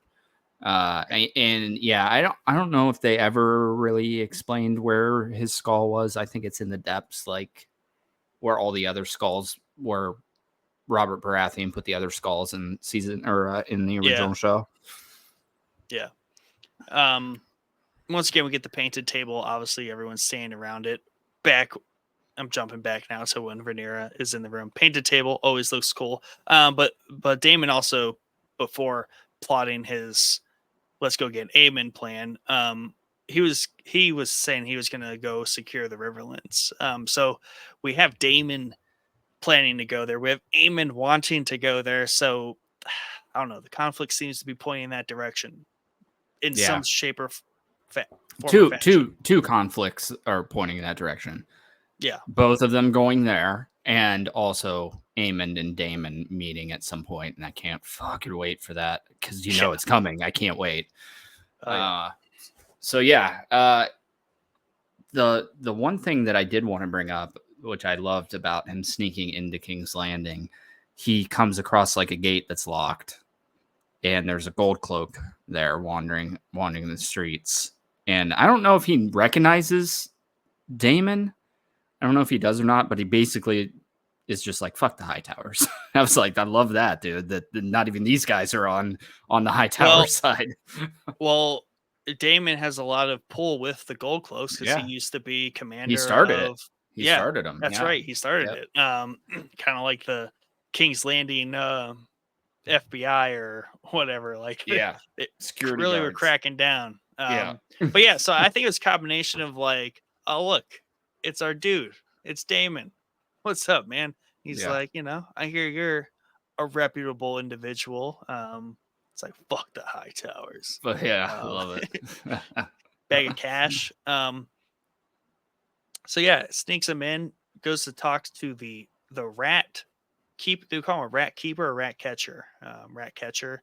I guess a Um, rat catcher. Yeah. So we didn't really talk. He's seen earlier, yep, and we talked about the queen being scared of the rats earlier, and yep, he's seen earlier in the episode yeah, catching rats in King's Landing. So they obviously have a rat problem, which I think is hilarious because that's kind of symbolic of what's going on in the Red Keep, right? yeah, and that's also a little bit of a callback to when Laris is talking to Alicent and being like, I've handpicked your staff. We've gotten rid of. They no longer basically said they no longer breathe. He had all of the traitorous staff murdered, and replaced with new staff, rats, if you Yep. will. Yep. So there's that happening. And I thought it was interesting. The rat keeper, I don't quite remember the dialogue, but I feel like he suggested there is a rat's nest that he knows about and he isn't fixing because then he wouldn't have a job. Yeah. Yep. Sounds right. Sounds about right. I was like, yeah, there you go. This guy knows what he's doing. Is it too much to ask for this entire thing to be ended with like a rat plague that just decimates the greens because they can't control this rat nest? Like, you ever see the trailer for a Plague Tale? It's a Mhm. PS5 game. Yeah, There's a that's heavily medieval times yeah. during Black Death or whatever the rat plague was. So I need that kind of shit going on here. I mean, need it to get progressively worse through the season, the rat situation. yeah. Well, the missed opportunity here. I'll say that in a little bit. So yeah. So basically, Damon here is like, hey, you, Mr. Blood, and you, Mr. Cheese, are gonna go infiltrate the castle. You, the Rat Man, get him in, and he will kill the One-Eyed Prince. Very specific. So this is a very cool 10-minute like end to the episode, and I like how the showrunner was like, yeah, we kind of went on a limb and like we trusted these two characters that we've never had before, Yep. carry us through the end here in a very important event. So I like how there is some tension there because the rat keeper's just like, I'm just getting you in. He's like, no, you are taking me like all the way. In this rat catcher, he isn't quite on the tier of like royal quarter rat No, catcher. he can't get He's past the first level. yeah, he's level 1. Yep. But I do like there is some context in my mind building to like how the castle's laid out a little bit more, because they go through the throne room to get to like this little side dungeon area, which then leads up through a secret stairwell that goes to the wasn't that like Otto's room? Because it was I remember that big staircase being the hands room in yeah. Game of Thrones because I remember Tywin complaining about all the steps he had to walk up to get to the hands chambers. So I think you're right. Yeah. So yeah, so I like how they kind of like snuck in there, little secret passage door there, and they're now in the royals' quarters, which he looks out over the balcony, which is later in Game of Thrones where the map is painted, and Yep. that is the pillar balcony square courtyard that we see a ton in Game of Thrones. So I do like how we got a little bit of like placement of like how this place is laid out. Yeah. Yeah, it's cool too because I think where they had the small council meetings in Game of Thrones is somewhere in that area. I think Yes. it's actually down in where that map is under the like hallway. And I didn't realize that. I didn't realize they were so close to open air in that. I thought it was like a room. And I didn't realize that until much later in Game of Thrones when they show it a little more extensive. Oh, for a long time in Game of Thrones, I was like, where is this like courtyard? Like they're always here. It's like adjacent to the throne room, all that jazz. But didn't Tywin move the small council meetings out there so he didn't have to walk all the way to the small council chamber? Yeah. Which I think is on the other side of the throne room. Right. So So these two goons obviously look really out of place, especially middle of the night of the royal quarters. Yeah, and there's no is there Guards. no guards? Right. Where are the guards? I guess not. They're outside. Well, you wouldn't think they'd at least put one of these fuckers inside of the inside of the Guess not. where everybody is. Okay. Yeah. Yes. Even the queen doesn't get someone stationed by her room. Like this is Right. like literally like in the house, I guess. Right. Like Well, actually, I think I figured it out. Cole is the guard, and Yeah. he's in there banging Allison. yeah. So he's the one that's probably guarding that area. Nailed it. No, you're definitely right there because in Game of Thrones, that's where the commander of the Kingsguard was always at, outside the king's room, up in Yep. the royal quarter there. Probably should be more, but it was nighttime. So yeah, Probably. that was definitely his shift. It was What his a shift. dude, he is a piece He's a of shit no shitbag. matter Yeah, what. he is a shitbag. Yeah. He sucks so bad.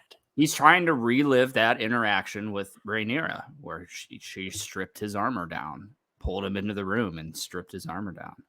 Jeez, that What dude's a got dirtbag. issues. Yeah. Wow. He let that little boy die. Just let the spoiler. just left the family out in the open.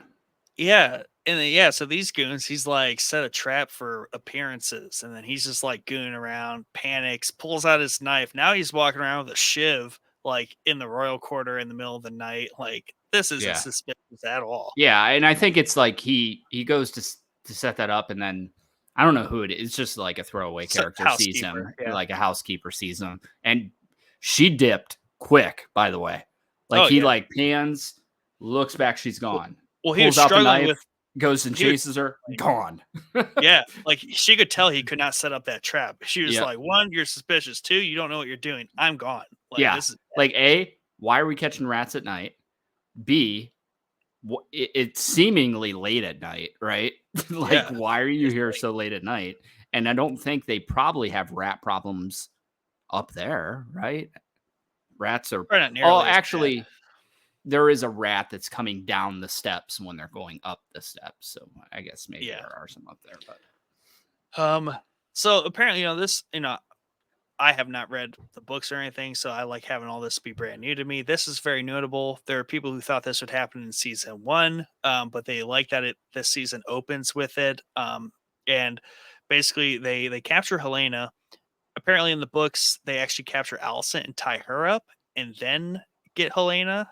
So Alicent witnesses this, whereas in the show here, because they're elevating Cole's character, I guess, like he needed to be banging her. So that removed her that deviates from the books a little bit. But this is a very, very uneasy interaction here as they're basically, and I saw people confused about this on Reddit, which I don't know. I wasn't confused by this. They know they're not getting the right king, because someone was like, isn't it obvious? Like a one-eyed prince isn't really a hard description to mess up. It's like, they know they're not getting the right. Oh yeah, prince. they know. Yeah. They're at this point, they're freaking out, because I would be too. I'd be terrified. So I'm going to just check the box and, a son for a son, a prince for a prince.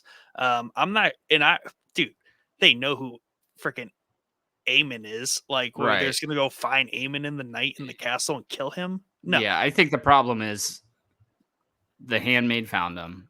The gig's up. They don't know where Aemon is up here because the rat dude's never been up here before. And first off, fuck that rat guy for kicking the dog.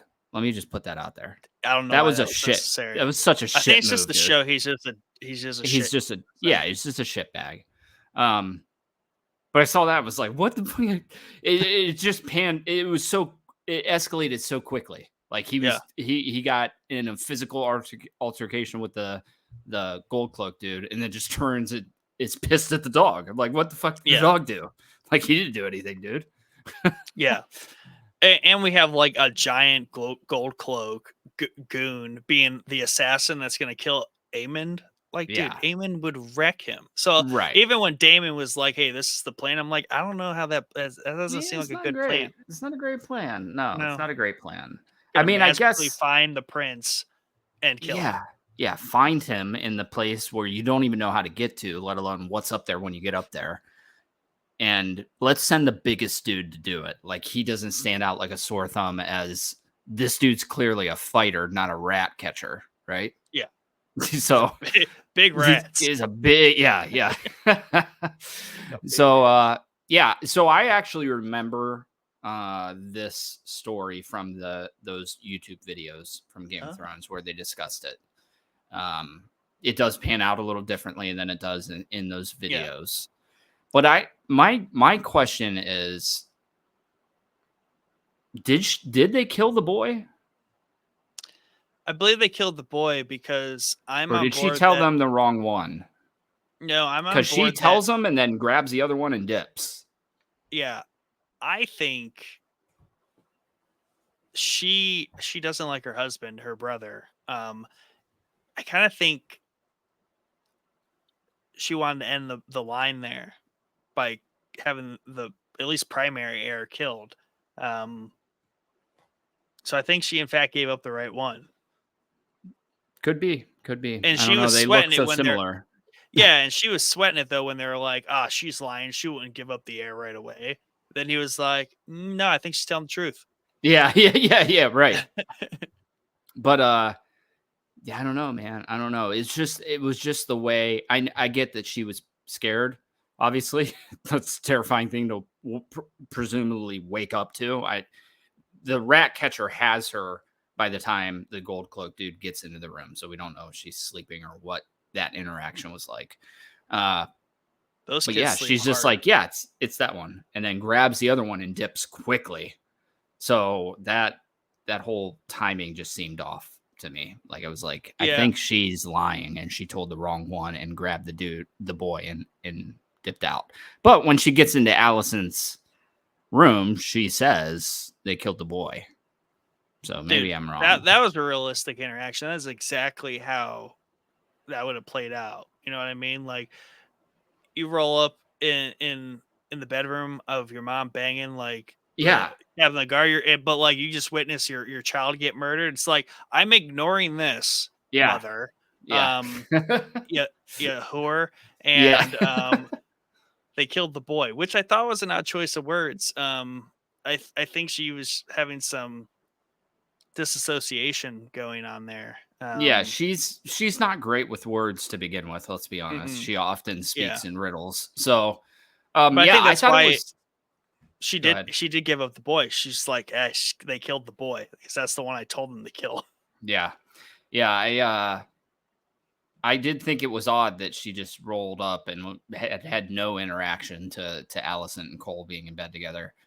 But maybe it's exactly what you're saying, is she's totally in shock, right? Like, it Yeah, doesn't even register in her brain that that's happening in front of her.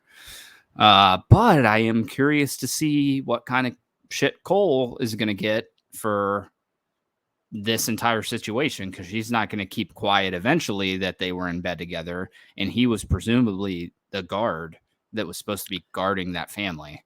I'm glad you mentioned that because that's definitely got to come out. If that doesn't, and his character position doesn't get demoted rapidly here in episode 2, I'll be upset.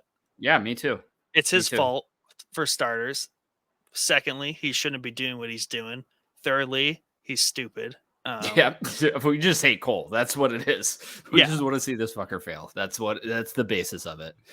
But yeah, the scene of them killing the kid, dude, I was like, even though you don't see anything, you hear a lot. And Yeah, I was they like, went through the dang, sound effects, and the sound effects apparently were intense. Yeah. apparently in the book it's a clean cut, and they just take the head. I don't know why they were like, no, instead we are gonna like saw. This was like yeah, this was sawing. Ugh. Yeah, brutal. And Ugh. it's definitely very violent, right? But I think I read a book about the real war that inspired George R. R. Martin Mhm. to write Game of Thrones, and it's called The War of the Roses. So if Yep. you want to look it up, go look it up. But in that war, there was a baby that was killed in its crib because it was the next in line to take the throne. So like shit like this actually happened, which is crazy to think that somebody could even do it, let alone it happening probably frequently back then. I mean, we're not upstanding creatures to begin with, and not all that long ago, there weren't very many pockets of this planet where we were at all upstanding. Like Right. murder and mayhem was just course of the day, Yeah. especially medieval At the end of the times. day, even today in the modern world, we're Yeah, getting less and less like this, but we are territorial apes, dude. That's what we are. yeah, That's exactly what we are. And now we just have high powered weapons to be territorial apes with. So, yeah, it's not out of the realm of possibility that something like this would have happened back then. I think it was probably common. yeah. But nobody was like, "Hey, that's a baby. Like, we don't have to put him on the throne next. Like, let's just let him come to age or whatever they say in Game of Thrones. Like, we don't have to Yeah. kill him. That's a little extreme." Yeah.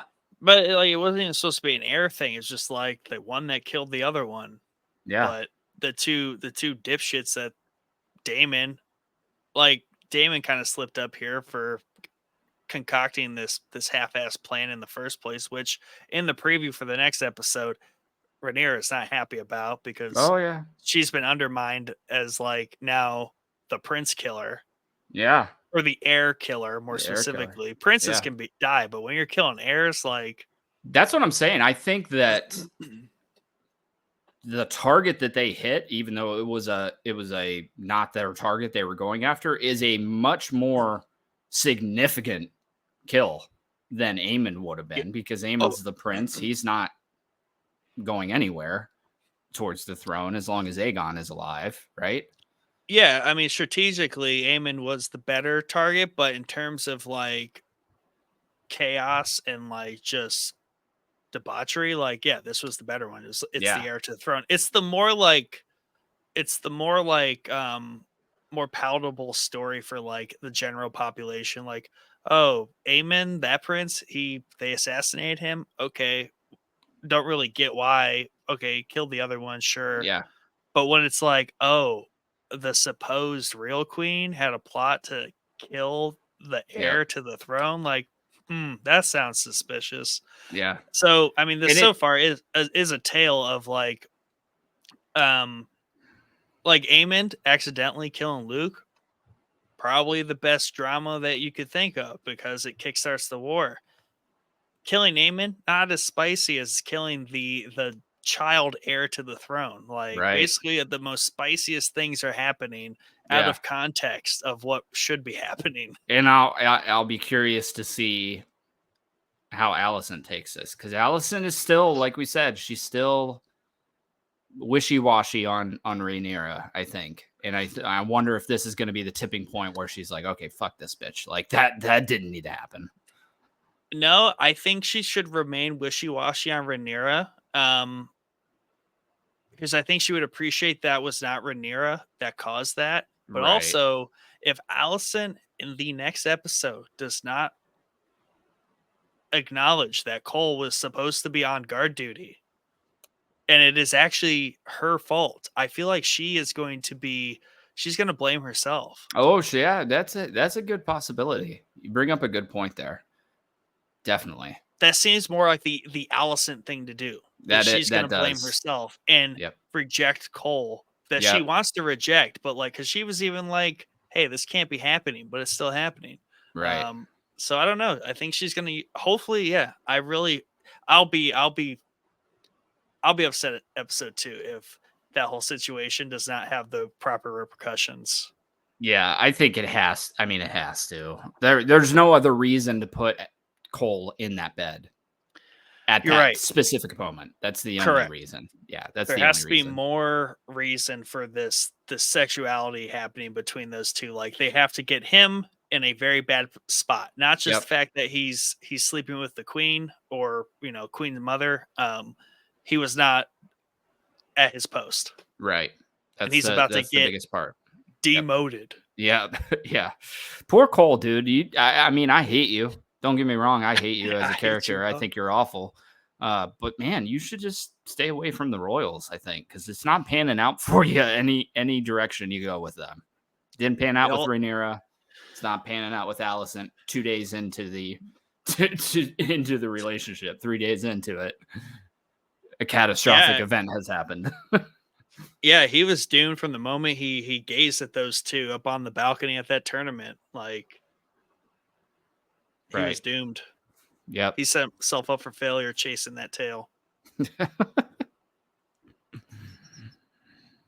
Wrong way to go. Very long. But yeah, that was a good episode. I liked it. Dude, great. Yeah. Great start to things. Just because there's a lot of level setting to do, but I really feel like we're hot off the tail of last season. I don't know if Game of Thrones had like a 3-day, 2-day gap. I always feel like there's a little bit more lag time. I think maybe the only one was like the later seasons, like 7, 8, maybe. Yeah. But yeah, we're moving along, man. That's why like the people that are complaining, like the war is supposed to happen. Like, dude, this episode was phenomenal. Like, I don't care that there wasn't a sword drawn. I don't care that I didn't see any dragon fire. This is a great pilot. Great pilot. Well, not pilot, but great first episode of season 2. Premiere. And apparently they're just like, oh, you guys don't like time jumps? We're not jumping any time. This is literally 2 days. Like, no time jumps anymore. We're boom, boom, boom. Because they're like, oh, if we do a time jump to start season 2, people are gonna be sad. So you know what? Fuck it. No more time jumps. Yep. For sure. Yeah, because that got muddy there for a lot of people where the time jumps. But I'm excited, man. I think we got a lot of we got a lot of stuff in place that's very interesting. I love the similarities between characters on each side. Daemon and Aemond are the two hotheads that just want to go get shit on. They don't think their plans through. We see that come to fruition at the end of this episode with Daemon's piss poor plan. So yeah, there's a lot, and this might cause the infighting on Team Black that is not there currently. This might be the moment where things start to take a turn over there for them. Yeah, and they kind of previewed it with some of the trailer dialogue that they let out. Is Rhaenyra and Daemon definitely, are questioning. I think more so she's questioning him, like, "What's up, dude? Like, you're not here. Like, get here." But here's their missed opportunity for a great like call to another thing. So like the whole rat theme, they should have went from like Alicent's like terrified face, pan to a balcony that's open and a rat runs across the balcony. And then it would be the end of The Departed. That would have been so good. That would have been perfect. That would have like been perfect. The Departed. Yeah. And that's the vibe I got when she said that. I was like, oh yeah, I love a story about a rat. Like, we're moving in the right direction here. Yeah, I think the rats premise. Were close. Yeah, for sure. Yep. Oh man. But yeah, it's already really gritty. Like we had. Dude. When you open a season with that, shit's gonna pop off. Yeah. So I'm excited. Sundays are back. Finally. Game of Thrones is back. Finally. HBO's back. I subscribed. Yeah. To the most expensive tier. Like, I don't know. They're lucky the show looks good. Like if it looked like Shogun, I would just instantly demote my tier. I'd be like, not even worth it. It looks great, dude. I think it's a pretty noticeable difference between season 1, season 2. Just that from a visual standpoint. I don't know what it is. It's all very cohesive. Everything looks very cohesive. Yeah. And maybe they got more budget for season 2 because season 1 did so well. So you see, it's already greenlit for season 3. Yeah. I think that was like Saturday they did that. Literally before the before the premiere. Like, season 3 sounds good. Yeah, they got the email from the execs. There's from the board. They're like, you're good. Did we get any more confirmation on the episode length? Is it 8 episodes? 8 seems like it. That's the number everyone's going with. Everything I see, we're citing 8. That kind of sucks, but it is what it is. Sure, but when they described the first half of season 1 is like the prologue, I kind of get it because then it's like 4 episodes for a prologue, 4 episodes to like kickstart the story, and now the season is 8 episodes. So maybe we had Yeah, 10 episodes just because they worked in so much so much. Yeah, that could be the case. Yeah. backstory on everything. Because I don't know, Fire and Blood, I think is written like a Yeah, history book, right? correct. It's Yeah, not like dialogue. So I don't know how much of they probably added a lot in, I would imagine, from what the book says.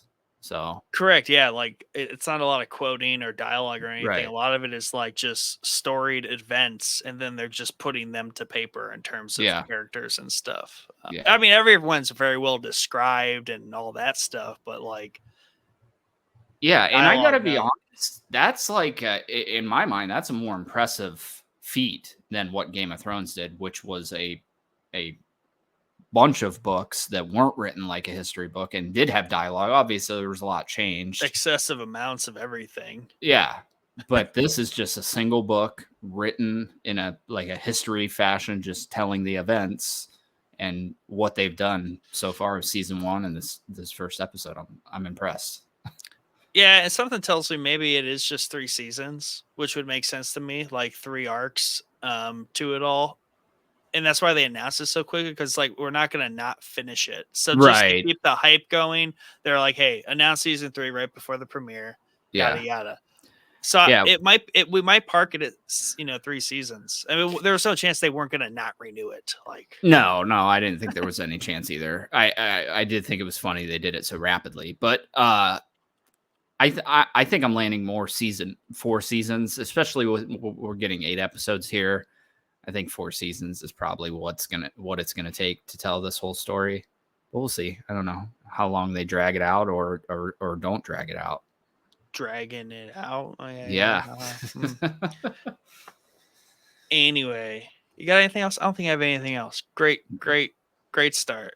Yeah. I Awesome. But they're both setting up good things and they're setting up bad things for me to be disappointed because I will be upset if this Cole stuff does not properly pan out. I If it's agree. not I his, agree with you. if Allison does not take the blame and blame him, and like basically he gets kicked, if Otto doesn't kick him out of the castle, I'm gonna be upset next week.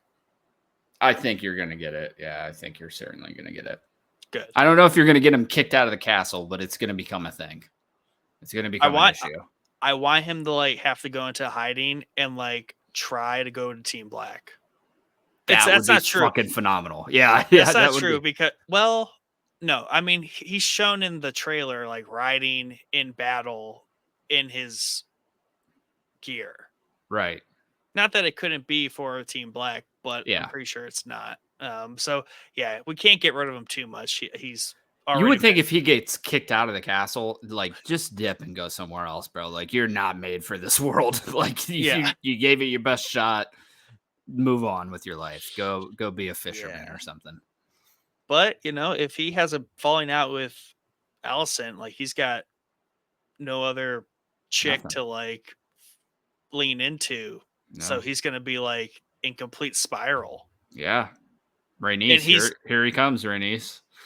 yeah, he's gonna be like, Aemond, we gotta go storm the Riverlands like a bunch of idiots. That's what he's gonna do in retaliation for his spiral. Yeah, just to get out of the castle. He's like, I Yeah. gotta get out of here for a little bit, man. I made some mistakes here last night. Yeah, he definitely should not be on the King's Guard. He sucks. No, he sucks. Big suck. Yep. He even if he was trying to be a Kingslayer, he messed that up too. Yeah, can't even do that right. That would be a good plot line. He tries to kill Aegon.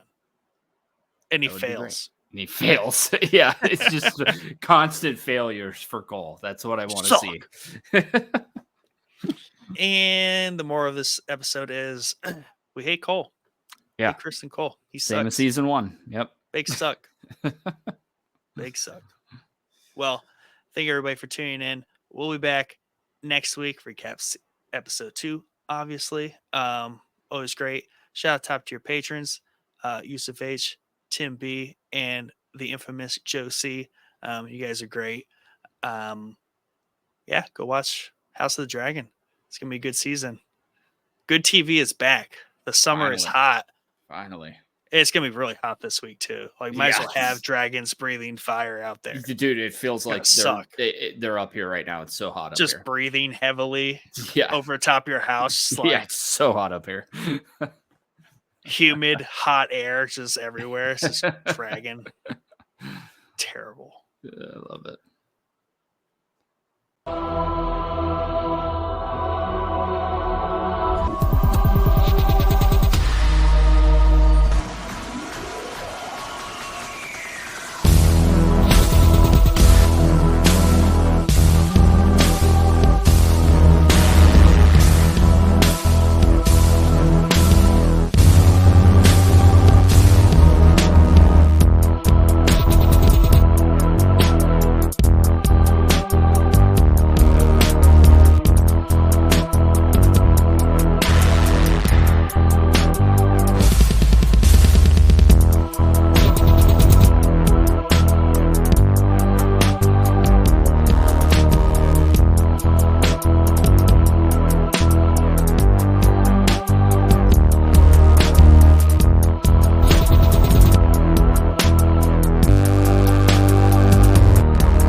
I don't have anything. That was such a good episode. I got nothing for the after episode bit. Yep, I've got nothing at all, but I do want to quickly discuss that Elder Scrolls 6 was announced 6 years ago. 6 Ugh. fucking years ago they announced it with a trailer. Wow, with a trailer? Yeah, That's sad. that's insane. Ugh. We'll probably get that at the same time as Eclipse. Probably, yeah.